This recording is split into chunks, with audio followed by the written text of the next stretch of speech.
Friends welcome. उनके नाम का पहला अक्षर मन में सोचिए एंड मैं आपको बताऊंगी कि उनके दिल में अभी आपके लिए क्या चल रहा है, वो आपके लिए क्या महसूस कर रहे हैं। रीडिंग टाइमलेस है, जब भी देखेंगे तभी रेजोनेट करेगी, लेकिन साथ ही में जनरल है, कलेक्टिव है। सभी साइन, सभी जेंडर, सभी रिलीजियंस, सभी कास्ट, सभी ह्यूमंस इस रीडिंग को ओपनली चेक कर सकते हैं। ओपन माइंड के साथ ही चेक कीजिए। ज़रूरी नहीं है पूरी रीडिंग सबसे रेजोनेट करे, जितनी आपसे रेजोनेट करे उतनी रख लें एंड बची हुई को जाने दें। Without much further ado let's get started. सबसे पहले प्रॉपर एनर्जी एक्सचेंज करने के लिए इस वीडियो को लाइक कर दें। सबसे पहले मैं चेक करूंगी आपके कनेक्शन के बारे में कुछ इम्पॉर्टेंट बातें, सो दैट आपको ये क्लियर हो कि ये रीडिंग आप ही की है या फिर किसी और की। देखते हैं आपके कनेक्शन के बारे में कार्ड्स क्या बताते हैं। फर्स्ट कार्ड आया है मोमेंट टू मोमेंट, सेकंड आया है स्ट्रेस, थर्ड आया है सप्रेशन।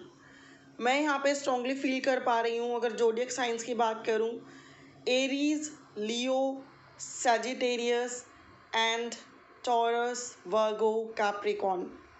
डेट्स की बात करूँ 1, 19, 28, 10, 7, 16, 25, 2, 11, 20, 29। मैं यहाँ पे स्ट्रांगली फील कर पा रही हूँ कि आपने अक्सर कनेक्शंस में, लव एंड रिलेशनशिप्स में धोखा खाया है, बार बार आपका दिल टूटा है, आपको रिश्तों में कभी भी फ्रूटफुल रिजल्ट्स नहीं मिले जो आप चाहते हो, जो आप डिज़र्व करते हो। एंड इस कनेक्शन में भी कहीं ना कुछ वैसा ही है। जब आप बहुत ही उदास थे, परेशान थे एंड आपने होप छोड़ दी थी कि आपकी लाइफ में कुछ बेटर हो सकता है या कोई अच्छा इंसान आ सकता है, तब आपके पर्सन आपकी लाइफ में आए एंड आपको अगेन से ट्रस्ट हुआ कि आप प्यार डिज़र्व करते हो एंड डेफिनेटली आपकी लाइफ में बहुत ही प्यारा इंसान आया है। एंड धीरे धीरे अभी आप उन प्रॉब्लम से, उन ट्रॉमा से उभरे भी नहीं थे कि इस कनेक्शन में आपको स्ट्रेस मिलने लगा। आपके पर्सन का फोकस आपके ऊपर कम होने लगा। वो दो सिचुएशन में अक्सर जगल करने लगे, वो आपको इग्नोर करने लगे, उनका अटेंशन कहीं और होने लगा। एंड कई लोगों के पर्सन के थ्रू उनको अगेन एक धोखा, एक डिसेप्शन की एनर्जी आ रही है। और कई लोगों के पर्सन उनकी अपनी डोमिनेंट फैमिली की वजह से आपके फेवर में कोई भी डिसीज़न नहीं ले पा रहे, जिसकी वजह से आप भी बहुत ज़्यादा स्ट्रेस में हो, आपके पर्सन भी बहुत ज़्यादा स्ट्रेस में है। जिस रिश्ते ने आपको गमों से बाहर निकलना सिखाया था, आज वही रिश्ता आपको सबसे ज़्यादा पेन दे रहा है। सम टाइम आप सोचते हो कि आपको मूव ऑन कर लेना चाहिए, लेकिन अगले ही पल आपको इस रिश्ते के लिए क्रेविंग होती है। आप अपने पर्सन को मिस करने लगते हो, उनके लिए आपके मन में को डिपेंडेंसी जनरेट होने लगती है एंड आप मूव ऑन भी नहीं कर पाते। आपने सम टाइम हो सकता है कोशिश भी की हो किसी को डेट करने की, किसी के साथ बाहर जाके घूमने की एंड अपनी एनर्जी को शिफ्ट करने की, लेकिन आप अपने पर्सन के ओवर किसी और को चूज़ नहीं कर पा रहे। तो यहाँ पर दो तरह की एनर्जीज आ रही हैं। फर्स्ट एनर्जी ऐसी है कि आपके पर्सन अपनी डोमिनेंट फैमिली की वजह से एक्शन नहीं ले पा रहे हैं, जिसकी वजह से आप दोनों ही परेशान हो एंड इस रिश्ते में कुछ भी अच्छा क्रिएट नहीं हो पा रहा है, आप दोनों ही बहुत अपसेट हो। एंड सेकंड एनर्जी उन लोगों की आ रही है कि जिन्होंने आपके ओवर किसी और को चूज़ कर लिया, आपको धोखा दिया है, आपका दिल तोड़ा है, जिसकी वजह से आपको ऐसा लगता है कि अब आप प्यार पर भरोसा कभी नहीं कर पाओगे।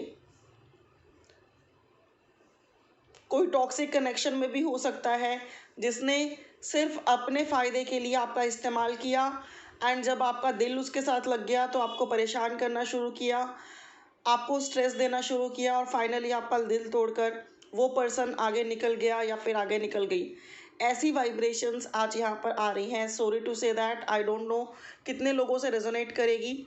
अगर आपसे रेजोनेट कर रही है तो कमेंट बॉक्स में ज़रूर बताएं। चेक करते हैं कुछ और कार्ड्स एंड मैं बताऊंगी कि आपके पर्सन की फीलिंग्स क्या हैं। Totality, trust and rightness. मैं यहाँ पे देख रही हूँ दोनों ही केस में, चाहे तो आपके पर्सन ने आपको धोखा दिया है या फिर अपनी फैमिली की स्ट्रेस की वजह से वो आपको चूज़ नहीं कर पाए, दोनों ही केस में आपके पर्सन इस टाइम टोटलिटी की फीलिंग में है। दैट मीन्स आपसे माफ़ी मांगकर आपके साथ रिकन्सिलेशन करना चाहते हैं। उन्होंने उड़ान भरने की कोशिश ज़रूर की थी आपके बिना, लेकिन वो उड़ान उनकी सही नहीं रही। उनको समझ में आ गया कि आप हो तो वो हैं तो आप हो, आप दोनों की ज़िंदगी एक दूसरे के बिना अधूरी है। जिस प्यार पर उनको ट्रस्ट नहीं था, भरोसा नहीं था, उस प्यार पर उनको ट्रस्ट है, भरोसा है, आप पर उनको भरोसा है। एंड राइटनेस इज इम्प्लाइंग कि अब आपके पर्सन वो एक्शन लेना चाहते हैं जिसका आप बहुत टाइम से वेट कर रहे हो या जो आप डिज़र्व करते हो।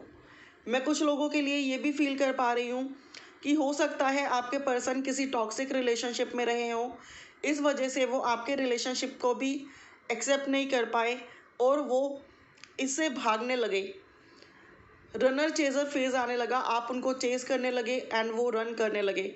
लेकिन अब उन्हें समझ में आ चुका है कि वो आप पर ट्रस्ट कर सकते हैं, वो इस कनेक्शन को लेके सीरियस और मैच्योर हो रहे हैं और डेफिनेटली आपके साथ रिकन्सिलेशन चाहते हैं। आपके पर्सन और आपके लिए कुछ प्रोमिनेंट नंबर्स 9, 18, 27, 4, 22, 31, 13, 5, 14, 23 भी हो सकते हैं। कैंसर, पाइसेस, स्कॉर्पियो, टोरस, वर्गो, कैप्रिकॉर्न की एनर्जी भी काफ़ी ज़्यादा प्रोमिनेंट है। तो अब आपके पर्सन टोटलिटी चाहते हैं, रिकन्सिलेशन चाहते हैं, समझौता चाहते हैं, आप पर इस कनेक्शन पर बिलीव करना चाहते हैं, सिनारियो चाहे कुछ भी हो, एंड मैच्योरली इस रिश्ते को डील करना चाहते हैं और इस रिश्ते को लेकर काफ़ी ज़्यादा सीरियस हो गए हैं। अब हम चेक कर रहे हैं नेक्स्ट आपके कनेक्शन में क्या हो सकता है। न्यू विज़न का कार्ड है और कब तक हो सकता है, स्लो डाउन का कार्ड है। तो नेक्स्ट आपके कनेक्शन में न्यू विज़न, एक नई शुरुआत हो सकती है।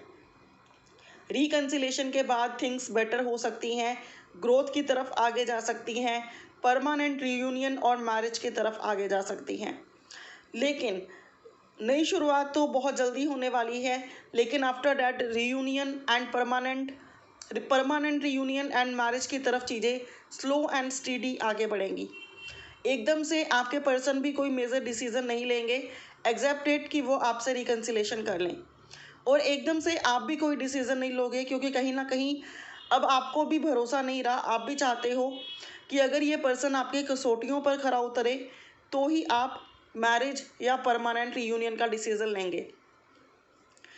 तो अब हम बात करते हैं कि नई शुरुआत, दैट मीन्स रिकन्सिलेशन आप दोनों के कनेक्शन में कब हो सकता है। वैसे तो ये रीडिंग टाइमलेस है, तो जब भी आप ये रीडिंग देख रहे हैं नेक्स्ट 3 to 4 मंथ्स में आपके पर्सन आपके साथ रिकन्सिलेशन कर सकते हैं। आफ्टर डैट आप दोनों को थोड़ा टाइम लगेगा एक दूसरे को दोबारा से समझने में, अंडरस्टैंड करने में, एक दूसरे पर भरोसा करने में, एक दूसरे की फीलिंग्स को समझने में, एंड स्लो एंड स्टीडी आप इस कनेक्शन में ग्रोथ की तरफ आगे बढ़ेंगे। एंड फिर फाइनली नेक्स्ट 12 मंथ्स में, that means with in a year, आप लोगों का परमानेंट रीयूनियन होगा या फिर आप लोगों की इनके साथ वेडिंग होगी। आपके पर्सन आपको क्या कहना चाहते हैं हम ये चेक करेंगे। आपके पर्सन आपको कहना चाहते हैं कि अगर आप बहुत ज़्यादा एग्जॉस्टेड हैं, आपने खुद को आइसोलेट कर लिया है, आपको लगता है कि अब इस कनेक्शन में कुछ नहीं हो सकता, तो वो आपको कहना चाहते हैं कि एग्जॉशन से बाहर निकलो, अपने दिल पर, अपने प्यार पर भरोसा रखो। जिस डिवाइन से आप इस कनेक्शन की प्रेयर्स कर रहे हो, मैनिफेस्टेशन कर रहे हो, उस प्रभु, उस ईश्वर, उस सुप्रीम पावर में बिलीव रखो। डेफिनेटली वो आपकी तरफ आ रहे हैं, वो आपके बारे में ही सोच रहे हैं, वो आपकी तरफ अगेन नई शुरुआत का हाथ बनाने आ रहे हैं, आपके साथ रिकन्सिलेशन कर रहे हैं, आप पे और इस रिश्ते पे ट्रस्ट कर रहे हैं, उस एक्शन को ले रहे हैं जिसका आप बहुत टाइम से वेट कर रहे हो, एंड इस रिश्ते की नई शुरुआत बहुत ही जल्द होने वाली है। वो आपको कहना चाहते हैं भरोसा रखिए और प्लीज़ अपनी एनर्जी को इम्प्रूव कीजिए, आइसोलेट मत रहिए, एग्जॉस्टेड मत रहिए, हैप्पी रहने की कोशिश कीजिए। अब हम चेक करते हैं डिवाइन का आपके लिए क्या मैसेज है। मीनवाइल डिवाइन का भी सेम ही मैसेज है कि आपको अपनी लाइफ में पैशनेट रहना है, एनर्जेटिक रहना है, कहीं घूम के आना है, आइसोलेट नहीं करना है, खुद को एग्जॉस्ट नहीं करना है एंड हैप्पी रहने की कोशिश कीजिए। बाहर कहीं घूम के आइए, गेट टुगेदर कीजिए, हैंग आउट कीजिए एंड खुद को खुश रखने की खुद से कोशिश कीजिए। डेफिनेटली बहुत ही खूबसूरत सा चेंज आपके लिए आ रहा है। तो ये थी फ्रेंड्स आप लोगों के लिए रीडिंग। आई होप आप लोगों से रेजोनेट की होगी, आपको पसंद आई होगी। की है तो please do like, share and comment. Thank you so much for watching. If you like, don't forget to thumbs up and share this in your group. Friends, for more clarity you can book your personal paid readings too, जिसकी detail description box में given है। अभी के लिए इतना ही। Bye for now, have a good day and take care.